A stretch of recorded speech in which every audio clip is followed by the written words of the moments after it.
औज़ुबिल्लाहिमिनश्शैतानिर्रजीम बिस्मिल्लाहिर्रहमानिर्रहीम। Dear students, अस्सलाम वालेकुम व रहमतुल्लाहि व बरकातुहू। आज मैं हायर सेकेंडरी पार्ट फर्स्ट एक topic that is fundamental rights लेकर आप लोगों के सामने हाजिर हूँ।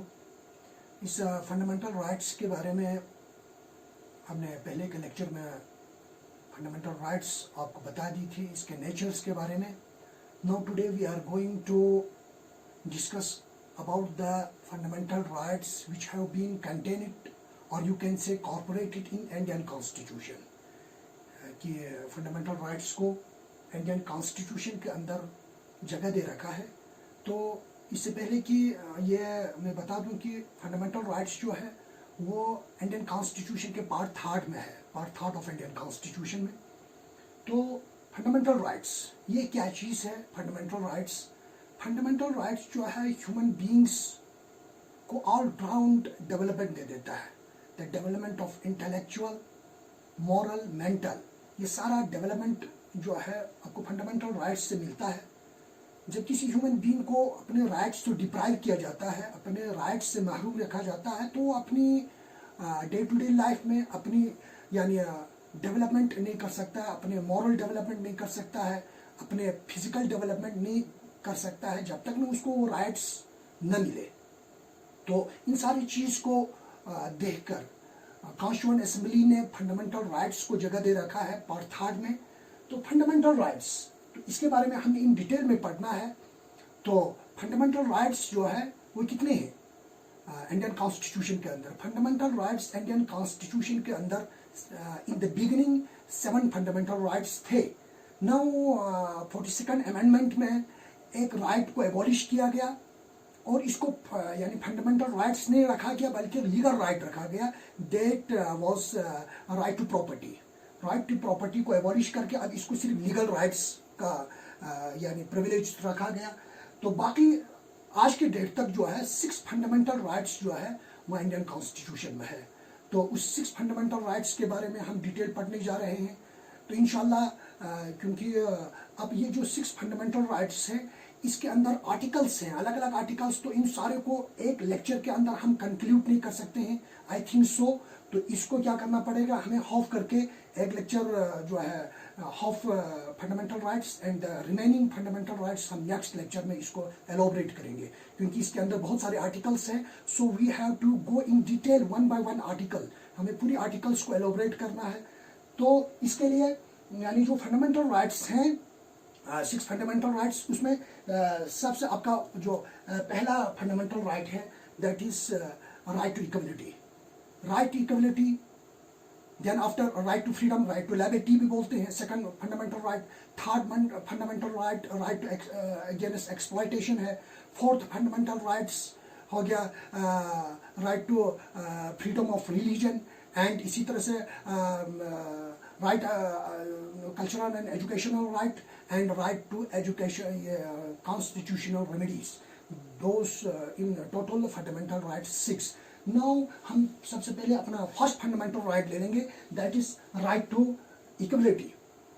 यानी राइट टू इक्वलिटी यानी इक्वलिटी बिफोर लॉ, कि इंसान को इक्वल राइट दिया गया है सोसाइटी के अंदर रहने के लिए, एक समाज के अंदर रहने के लिए इक्वल राइट्स दिया गया है कि हर किसी को यानी कानून जो है हर किसी को एक ही नज़र से देखते हैं। कानून के सामने कोई बड़ा नहीं, कोई छोटा नहीं है। यानी इन द सेंस बड़ा छोटा मीन्स चाहे वो प्रॉपर्टी के लिहाज से हो, चाहे वो ताकत के लिहाज से हो, जिस लिहाज से हो, किसी किस्म की कोई डिस्क्रिमिनेशन नहीं है, बल्कि द ह्यूमन बींग्स और द सिटीजन्स।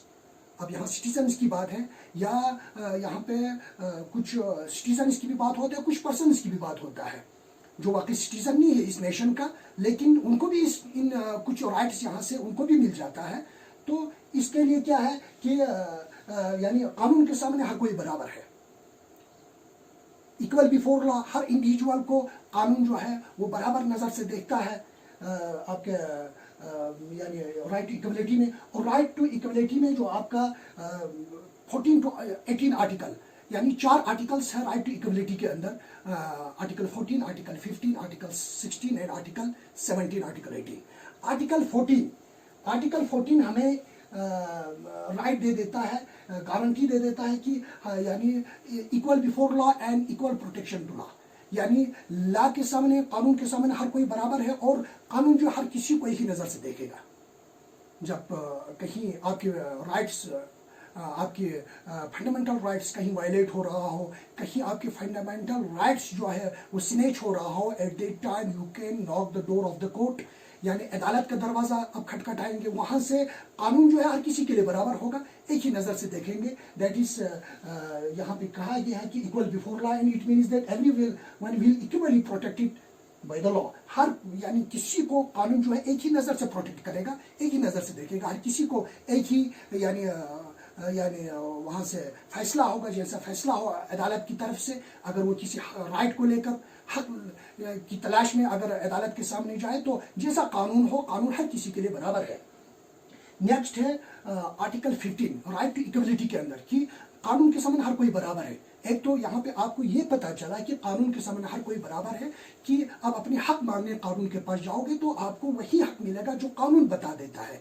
तो इसमें छोटा बड़ा, अमीर गरीब, ये सारा कुछ नहीं है, कानून के सामने हर कोई बराबर है और कानून हर किसी को बराबर प्रोटेक्शन दे देता है, बराबर का यानी तहफ़्फ़ुज़ दे देता है।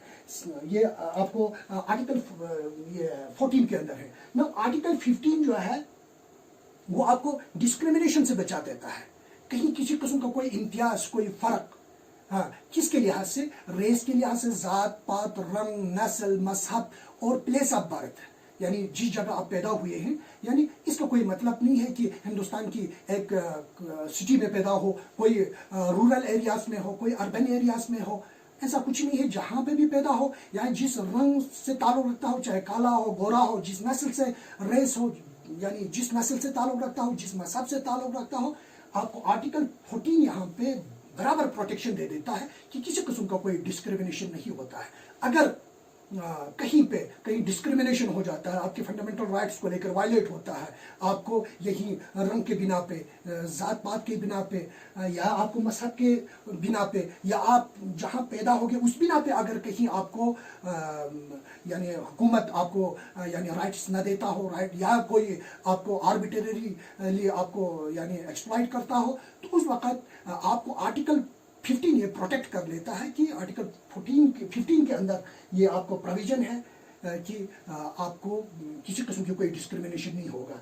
यानी इसी तरह से गवर्नमेंट की तरफ से होता है, जैसे पब्लिक प्लेसेस बना होता है, इसी तरह से रेस्टोरेंट्स होता है, शॉप्स होता है, यानी किसी भी दुकान में, यानी अमीरों के अलग दुकान, बड़े लोगों के लिए अलग दुकानें, छोटे लोगों के लिए अलग दुकानें, या इसी तरह रेस्टोरेंट्स में बड़े लोगों के लिए अलग रेस्टोरेंट्स, छोटे लोगों के लिए अलग रेस्टोरेंट्स, यानी कोई डिस्क्रिमिनेशन हो पब्लिक प्लेसेस को लेकर अलग, यानी इसी तरह से यानी बड़े लोगों के लिए, छोटे लोगों के लिए, यानी हाई एंड लो लेवल्स के उस पर किसी किस्म का कोई यहाँ नहीं होता है डिस्क्रिमिनेशन, बल्कि पब्लिक प्लेस हो, चाहे रेस्टोरेंट्स हो, शॉप्स, जो यहाँ पे लिखा गया है, इवन की जो यानी हमारे लिए गवर्नमेंट की तरफ से सुविधा होता है, वाटर टैंक्स का, पाइपलाइंस का, बिजली का, जी, रोड्स का, उन तमाम का सुविधा, उन तमाम का लाभ, उन तमाम का फ़ायदा जो है उठा सकता है तमाम नागरिक जो हिंदुस्तान के अंदर रहता हो, चाहे अगर वो यानी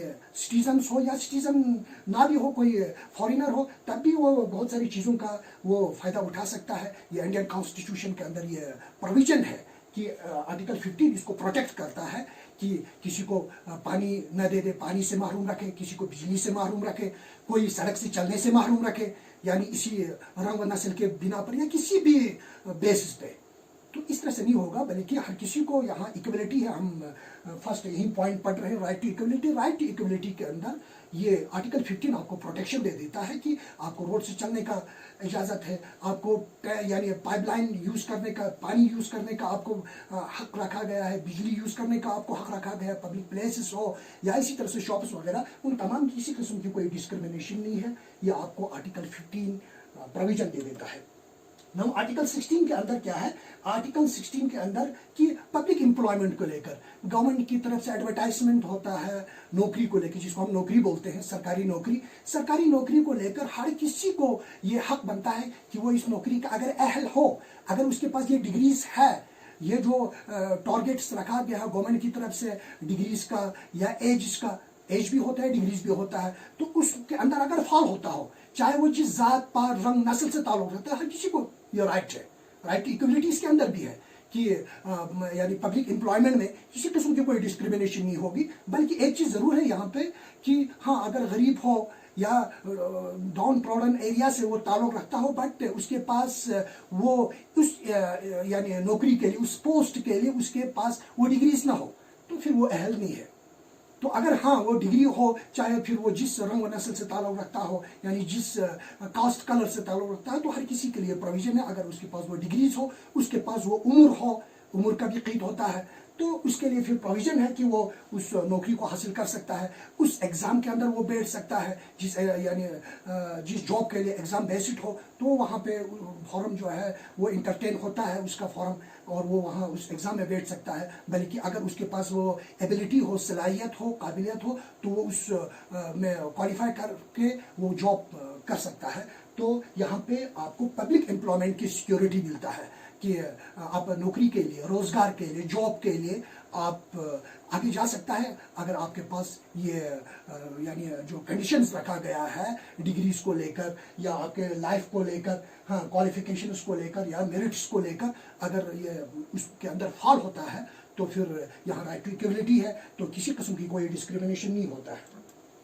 तो नाउ आपके पास जो राइट आर्टिकल 17 है, हम फिलहाल आप ये ध्यान में रखें, हम राइट टू इक्वलिटी पढ़ रहे हैं। राइट टू इक्वलिटी के अंदर अब आर्टिकल 17 आपको यहाँ प्रोटेक्शन दे देता है अनटचेबिलिटी का, यानी एक वक्त में था और आज भी तकरीबन कहीं कहीं जगहों पे हिंदुस्तान में ये प्रैक्टिस होता होगा शायद, वरना एक वक्त में यानी काफ़ी तादाद में बड़े पैमाने पर यानी अनटचेबिलिटी था। यानी यही अनटचेबिलिटी अमूमन जो है वो रेस से होता है, यानी ज़ात पात से, जो नीची ज़ात का हो, लोअर कास्ट का हो, और अपर कास्ट जो है उसको बड़ी हकारत की नज़र से देखता है, और हायर कास्ट, अपर कास्ट जो है लोअर कास्ट को इस तरह से यानी हर उस महफिल में, हर उस गैदरिंग में बैठने का यानी उसको इजाज़त नहीं देते, बल्कि उसके साथ छूते तक नहीं है, क्योंकि यहाँ अनटचेबिलिटी की बात है। तो अब जब फंडामेंटल राइट्स यहाँ पे आपको कॉन्स्टिट्यूशन के अंदर जब ये कॉर्पोरेट की गई है, तो इसमें अब यहाँ पे प्रोविजन है कि ये जो अनटचेबिलिटी है इसको एबॉलिश किया जाता है। आर्टिकल 17 के अंदर ये जो यानी higher caste, upper caste, lower caste की बात है, और लोअर कास्ट को बड़े ही हटर्ड पोजीशन में देखा जाता है, तो ये जो है एबॉलिश किया जाता है, ये ख़त्म हो गई। अब इस वक्त ये अनटचेबिलिटी की बात यहाँ पे नहीं है, जैसे अछूत कहकर, या जैसे इंडिया के अंदर बहुत सारे ऐसे प्रैक्टिस होता था, अब इस वक्त में, लेकिन कहीं जगहों पर फिर भी अनफॉर्चुनेटली ऐसे प्रैक्टिस होता है, शायद होता भी है। तो लेकिन आपके लिए ये एक वेपन है, ये आपके लिए एक असला है कि आप इस आर्टिकल के तहत उसको सिक्योर कर सकते हैं, अपने राइट को सिक्योर कर सकता है। आप खुला, बड़ी आज़ादी के साथ आप मुल्क के अंदर जी सकते हैं, अगर कहीं अनटचेबिलिटी की बात हो। नाउ आर्टिकल 18 जो हमारा राइट टू इक्वलिटी का जो लास्ट आर्टिकल है, दैट इज आर्टिकल 18। आर्टिकल 18 में जो है वो एबॉलिशन ऑफ टाइटल्स है, इसमें भी एबॉलिश किया जाता है, ख़त्म किया जाता है टाइटल। यानी कोई सोसाइटी के अंदर जो है अपने आप को यानी कोई यानी गवर्नमेंट की तरफ से या किसी ऑर्गेनाइजेशन की तरफ से किसी किस्म का कोई टाइटल मिलता नहीं है किसी यानी इंडिविजुअल को, किसी सिटीज़न को, अदर देन अब यहाँ पे ये है कि गवर्नमेंट की तरफ से या प्रेसिडेंट ऑफ इंडिया की तरफ से जब किसी को नोबल यानी अवार्ड्स मिल जाता है, या आर्मी मिलिट्री के अंदर ये प्रोविजन रखा गया है, जैसे कि सिविल में यानी कोई जब अच्छी कारकर्दगी मुल्क के लिए, देश के लिए या किसी एक कम्युनिटी के लिए जो अच्छी कारकर्दगी दिखा लेता है, तो फिर गवर्नमेंट उसको अवार्ड्स रखते हैं, गवर्नमेंट उसको अवार्ड करते हैं। प्रेसिडेंट ऑफ इंडिया किसी खास एक डे पे, रिपब्लिक डे हो या इंडिपेंडेंस डे हो, ऐसे खास यानी मौक़ों पर उसको इनाम से नवाजा जाता है। यानी ऐसे इनाम है जो सिविल्स को मिलता है, जैसे भारत रत्न या ये पद्मा भूषण अवार्ड, पद्माश्री अवार्ड जो सिविल उस लेवल पे पहुंचता है, जिससे कि बहुत सारे, जैसे अटल बिहारी वाजपेयी को है, जैसे सचिन तेंदुलकर जो मास्टर ऑफ यानी क्रिकेट का मास्टर है, उनको ऐसे अवार्ड्स मिला है, यानी सिविल अवार्ड्स। इसके अलावा जो मिलिट्री अवार्ड्स मिलिट्रीज को दिया जाता है, जो अपनी कारकर्दगी वॉर में हो या किसी और जगह पे हो, या अपनी उस काबिलियत या सलाहियत की वजह से मिलिट्रीज को ये अवार्ड्स मिलता है गवर्नमेंट की तरफ से, जैसे अशोक चक्र, हाँ जी, जैसे परमवीर चक्र, ऐसे वीर चक्र, ऐसे अवार्ड्स मिलता है। इनके बगैर किसी किस्म का वो स्पेशल जो है अवार्ड्स अगर किसी को नहीं है सर का लेकर, जैसे कि एक वक्त में था जब ब्रिटिश रूल थी इंडिया के अंदर, तो उस वक्त ब्रिटिश रूल में ये थे टाइटल्स, सर के टाइटल दिया जाता था किसी को, एक इंडिविजुअल को एक मखसूस एक टाइटल देकर उसको उस सोसाइटी के अंदर एक अलग तरीके से पहचाना जाता था, उसको एक अलग प्रिविलेज दिया जाता था। तो ये सारा जो है जब कॉन्स्टिट्यूशन बन जाती है, कॉन्स्टिट्यूशन के अंदर इन सारों को देखकर, क्योंकि इससे क्या हो जाता है सोसाइटी के अंदर जब एक को एक अलग नजरिए से देखा जाता है, स्पेशल प्रिविलेज देकर, उसको एक अलग यानी तोहफा देकर, नौयत देकर, उसको बढ़ा चढ़ा कर जब आगे लिया जाता है, तो दूसरे सोसाइटी के अंदर दूसरे डिप्रेस हो जाता है और वो उसमें एक सुपीरियरिटी आ जाती है। तो इन सारी चीज़ों को लेकर जब एक डिस्क्रिमिनेशन आ रहा था, तो कॉन्स्टिट्यूएंट असेंबली ने रियलाइज किया कि ये सारा भी खत्म होनी चाहिए, और ये टाइटल्स वगैरह इस वक्त एबॉलिश किया गया है। आर्टिकल 18 के अंदर किसी को टाइटल नहीं मिलता है। हाँ, अलबत्ता मैंने बताया कि अगर इस तरह की कोई गवर्नमेंट की तरफ से मिलता हो, जिसने अच्छे कारकर्दगी दिखाया हो या जहाँ ज़रूरत थी वहाँ पे उसने काम किया हो, तो उसको गवर्नमेंट की तरफ से ऐसे प्रिविलेजेस मिल जाता है। तो ये थे हमारे right to equality. Right to equality में आपने 4 आर्टिकल्स पढ़े, right to equality, equality before law कहकर, 14 आर्टिकल 14, आर्टिकल 15 में जो आपको डिस्क्रिमिनेशन प्रोटेक्ट होता है, एंड आर्टिकल 16 में जो आपको पब्लिक एम्प्लॉयमेंट सिक्योर होता है, एंड आर्टिकल 17 में आपको एबॉलिश होता है, ये अनटचेबिलिटी एबॉलिश किया जाता है। आर्टिकल 18 के अंदर आपको टाइटल्स को एबॉलिश किया जाता है। तो इस तरह से राइट टू इक्वलिटी प्रिजर्व रहता है, प्रोटेक्ट हो जाता है। तो ये है आपका first fundamental right to equality.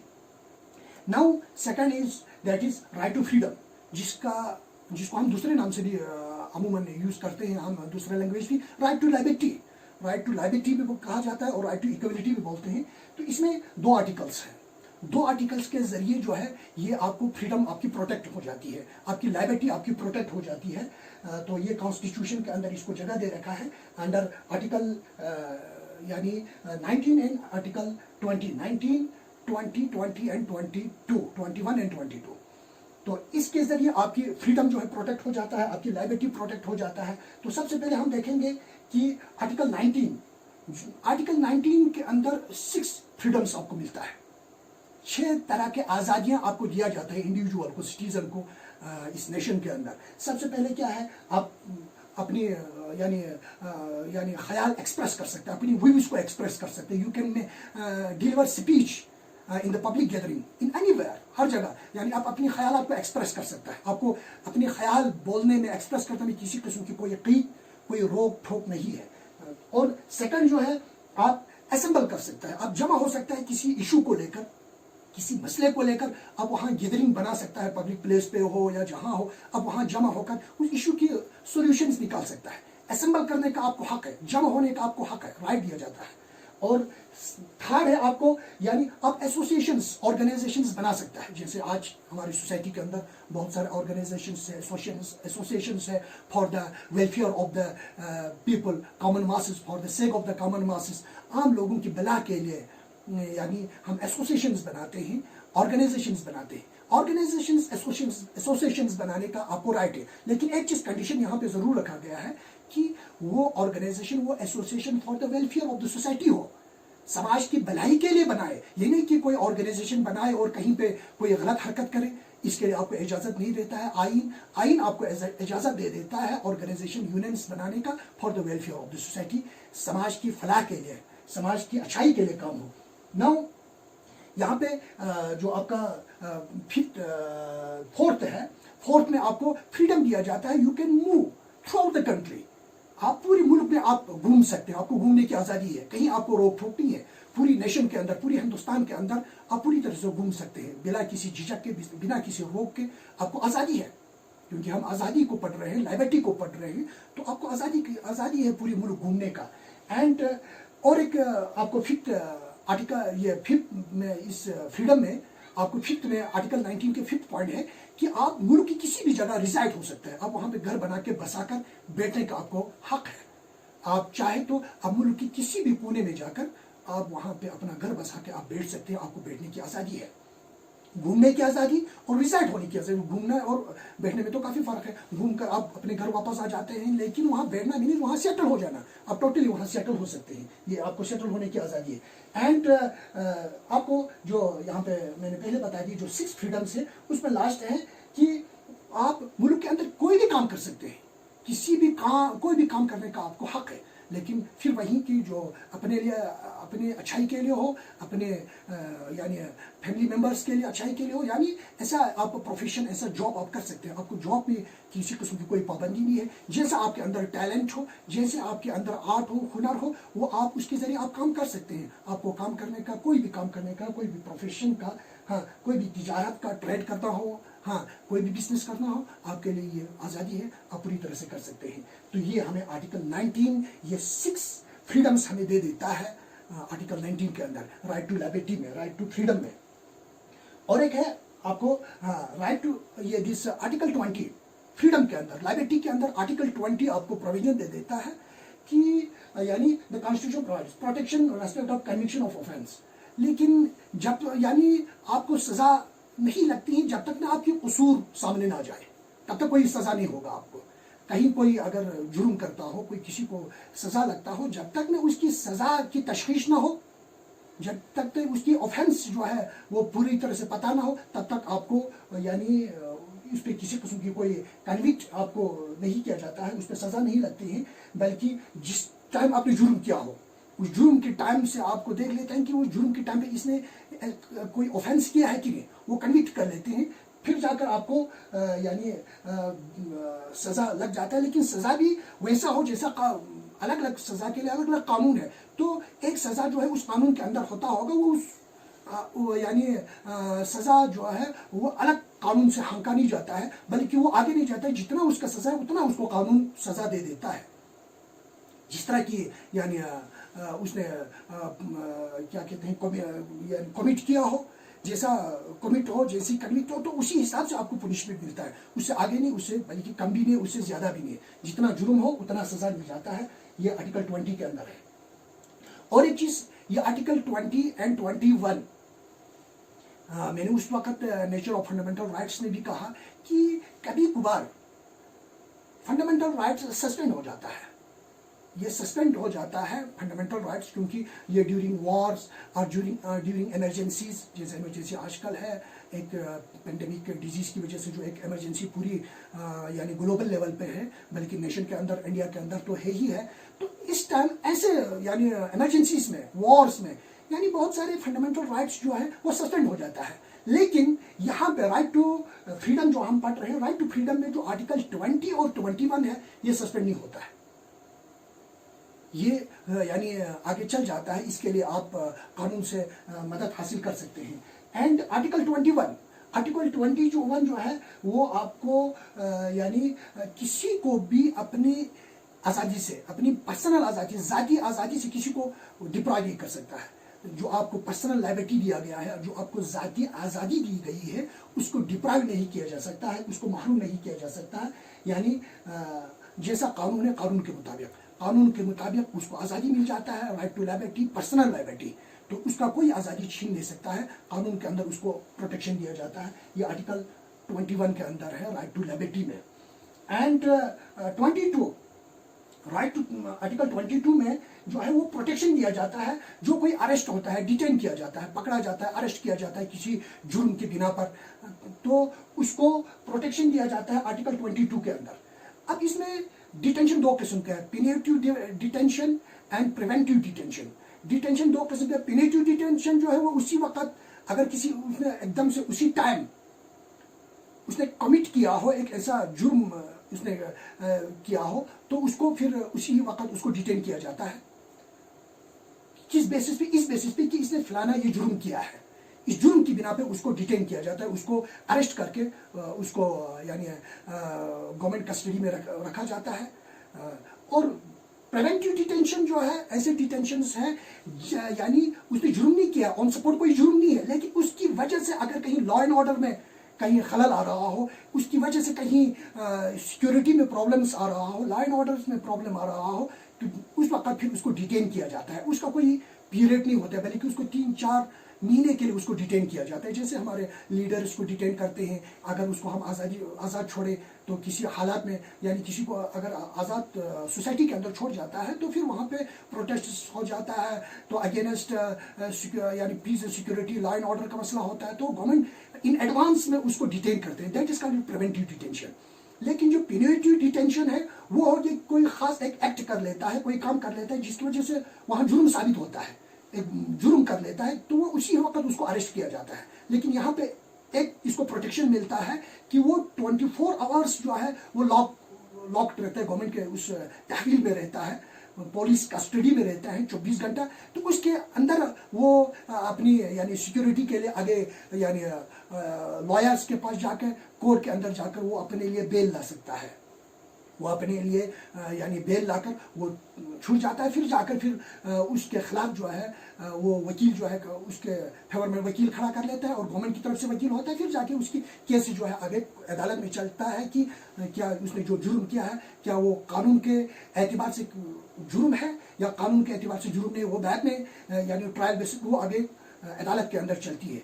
कहने का मतलब जो प्यूनिटिव डिटेंशन है वो 24 घंटे के अंदर 24 आवर्स के अंदर वो जो है वो कानून के अदालत के पास जाकर यानी वो अपने लिए एक लॉयर के पास जाकर वो अपने लिए वो असला वो सामान ला सकता है, जिसके ज़रिए फिर वो उस डिटेंशन से वो छुटकारा हासिल कर लेता है। नाउ जो हमने पढ़ा ये 21 तक, दोस वेयर राइट टू लिबर्टी, यानी आपको किस किस लाइन में आपको आज़ादी है, कहाँ कहाँ से आपको आज़ादी है, आप किस तरह से आज़ाद हो, या अपनी आज़ादी के लिए आप अपने आप को किस तरह से प्रोटेक्ट कर सकते हैं। कहीं अगर आपकी आज़ादी छीन रहा हो, कहीं आपकी आज़ादी अगर ख़त्म हो रहा हो, तो कौन सा कानून, कौन सा आर्टिकल आपको प्रोटेक्ट कर लेता है आपको राइट टू लिबर्टी का। तो हमने ये 19, 20, 21 तो ये एंड 22 जो 4 आर्टिकल्स पढ़े, those were in favour of right to liberty के बारे में पूरी आर्टिकल्स थे। नाउ हमारा जो तीसरा फंडामेंटल राइट है that is right against exploitation. तो यहाँ पे भी राइट यानी कॉन्स्टिट्यूशन के अंदर राइट है, अगर आपकी राइट्स कहीं एक्सप्लॉइट हो रहा हो, जिसको हम उर्दू में बोलते हैं इस्तेहसाल, लूट हो रहा हो, आपकी राइट्स खत्म हो रहा हो, आपको राइट्स नहीं मिल रहा हो, आपकी राइट्स एक्सप्लॉइट हो रहा हो, तो फिर उस वक्त यानी कॉन्स्टिट्यूशन के अंदर प्रोविजन है कि आप कैसे अपने राइट को प्रिजर्व कर सकते हैं, प्रोटेक्ट कर सकते हैं। तो सबसे पहले ऐसा भी होता है कि यानी आप किस तरह से आपकी राइट्स एक्सप्लॉइट होता है, मैं उसको समझा रहा हूँ। आपकी राइट्स एक्सप्लॉइट किस बेसिस पे एक्सप्लॉइट होता है। आपकी राइट्स आर्टिकल 23 इसको प्रोटेक्ट करता है कि आपकी राइट्स जो है वो एक्सप्लॉइट होता है कि कहीं ट्रैफिक इन ह्यूमन बींग्स होता है एंड फोर्स्ड लेबर, उसके जरिए आपकी राइट्स एक्सप्लॉइट होता है। क्योंकि सिटीज़ में, माइक्रोपॉलिटन सिटीज़ में अक्सर ये हो जाता है कि यानी ये देखा गया है, ये प्रैक्टिस हुआ है, traffic in human beings traffic in human beings का मतलब हो गया कि ऐसे भी जगह थे, ऐसे भी सिटीज़ हैं जहाँ पे ये प्रैक्टिस हुआ है कि इंसान को भेजा गया है, कुछ रकम लेकर इंसान को बेचते हैं, बच्चों को भेजा जाता है, बच्चियों को भेजा जाता है, तो ये एक्सप्लॉइट है। जब इसको भेजा जाता है, जिस तरह से हम गुड्स सामान बेचते हैं या जानवरों को हम जिस रकम लेकर हम बेचते हैं, बेचने के बाद वो अपना नहीं होता बल्कि उसका होता है, जिसने उसको ले लिया, फिर जाकर वो उसकी मर्जी होता है कि वो इसको किस तरह से यूज करे। तो ऐसा ही हालात था कि ह्यूमन बींग्स को भी भेजा जाता था, एक वक्त में बेचते थे। तो इस पे यानी इसको रोका गया, बेचने से रोका गया, तो इसमें प्रोहिबिशन रखा गया, मना रखी गई। और साथ ही साथ फोर्स्ड लेबर, अगर कोई चाहता भी ना हो तो उससे ज़बरदस्ती उसे काम करवाना, या कोई उस रेट पर उस मजदूरी पे वो काम करना नहीं चाहता है। फॉर एग्जांपल किसी को 200 रुपया दिन का मजदूरी दिया जाता है, तो लेकिन वो चाहता नहीं है, वो सोचता है कि मेरे लिए 200 रुपये बिल्कुल कम हुआ, मुझे 300 मिलना चाहिए, लेकिन फोर्सली ज़बरदस्ती उसको 200 रुपया देकर उसे मजदूरी लिया जाता है। तो ये प्रोहिबिशन है, इसको प्रोहिबिट किया गया, मना किया गया है। क्योंकि जो एक आम सोसाइटी के अंदर जो एक आम रेट्स बनी होती है, चाहे लेबर के लिए रेट्स हो या जिस चीज़ के अलग अलग रेट्स हो, जब रेट से कम पे उसको जब यूज़ किया जाता है तो इट मीन्स फोर्स्ड लेबर है। या बल्कि कहीं जगह पे ऐसा भी होता है उसको किसी किस्म की कोई मजदूरी भी नहीं मिलता है, बल्कि उससे काम लिया जाता है, किसी किस्म की कोई मजदूरी नहीं होता है, तो those are called forced labour. तो ये आर्टिकल 23 इसको प्रोटेक्ट कर लेता है कि इस किस्म का कोई यानी फोर्स्ड लेबर होता हो या कहीं ट्रैफिक इन ह्यूमन बींग्स होता हो, ह्यूमन बींग्स की कहीं यानी खरीद फरोख्त होता हो, तो इसको आर्टिकल 23 के अंडर प्रोटेक्शन दी गई है। अब अदालत में जाकर आर्टिकल 23 आपको प्रोटेक्ट करता है इस एक्सप्लॉयटेशन से। नेक्स्ट एक्सप्लॉयटेशन है प्रोहिबिशन ऑफ एम्प्लॉयमेंट। ये जो आज मैंने उस दिन बता दिया आपको 2010 के अंदर यूपीएस सेकंड इसको फंडामेंटल राइट्स के अंदर जगह दिया, बल्कि फर्स्ट टाइम पे इसको 2002 में अमेंडमेंट के अंदर यानी ये राइट जिस एलिमेंट्री एजुकेशन के लिए ये कंपलसरी रखा गया कि 6 to 14 6 साल से लेकर 14 साल तक कोई भी बच्चा जो है वो स्कूल से बाहर ना हो, कहीं किसी फैक्ट्रीज में, माइंस में, शॉप्स में, टी स्टॉल्स में कहीं काम ना करता हो। क्योंकि बच्चा यानी इन द बिगिनिंग उसके 6 साल में या 7-8 साल में बच्चा जो है वो गेन एंड लॉस के बारे में डिस्क्रिमिनेट नहीं कर पाता है कि मेरे लिए क्या फ़ायदा है, मेरे लिए क्या नुकसान है, बल्कि उसको वो मजबूर हो जाता है जब कहीं पे इसको थोड़ा सा रकम मिलता है तो उसी रकम के लालच में वो अपनी ज़िंदगी के आने वाले फ्यूचर को गंवा लेता है, ख़त्म कर लेता है और जाकर वहाँ काम कर लेता है, जिसकी वजह से वो एजुकेशन से जो है वो महरूम रहता है, वो एजुकेशन उसको डिप्राइव हो जाता है। तो इसलिए गवर्नमेंट ने ये इसको इस वक्त फंडामेंटल राइट्स के अंदर जगह दी है। लेकिन यहाँ पे प्रोहिबिशन है employment children in factories. Article 24 के अंदर बच्चों को ये प्रोटेक्शन मिलता है कि किसी भी फैक्ट्री में अगर किसी बच्चे को 6 से लेके 14 साल तक के बच्चे को अगर किसी फैक्ट्रीज में, माइंस में या इसी तरह शॉप्स में कहीं काम करते हुए देखा तो उस वक्त फिर उस शॉपकीपर के अगेंस्ट या उस जो ऑनर के अगेंस्ट या जिस माइन या फैक्ट्रीज में काम कर उन ऑनर के जो अगेंस्ट जो है वो यानी कानूनी तौर उसे सजा लगती है और उस बच्चे को वहाँ पे छुटकारा हासिल मिलता है। आर्टिकल 24 उसको प्रोटेक्शन दे देता है इस तरह से कि यानी ये भी एक किस्म का एक्सप्लॉयटेशन है, ये उस बच्चे की ज़िंदगी का इस्तेहसाल हो रहा है, लूट हो रहा है, बच्चे की फ्यूचर ख़त्म होने जा रहा है। फॉर द टाइम बच्चा जानता नहीं है या उसको फिर बाय फोर्स लिया हो, तो इस तरह से वो बच्चा जो है प्रोटेक्ट हो जाता है, उस एक्सप्लॉयटेशन से प्रोटेक्ट हो जाती है। ये आर्टिकल 25 प्रोविजन दे देता है। तो this is enough for today. तो इंशाल्लाह क्योंकि ये काफ़ी लंबा है तो नेक्स्ट जो राइट्स है वो हम नेक्स्ट लेक्चर में आपको एलोबरेट करेंगे। तो इंशाल्लाह तब तक के लिए इजाज़त दीजिए। इंशाल्लाह उम्मीद है कि आप इन लेक्चर्स पे बिल्कुल ध्यान देके आप सुनेंगे और इसमें अच्छी तरह से आप मेहनत करेंगे। Thank you. अस्सलाम वालेकुम।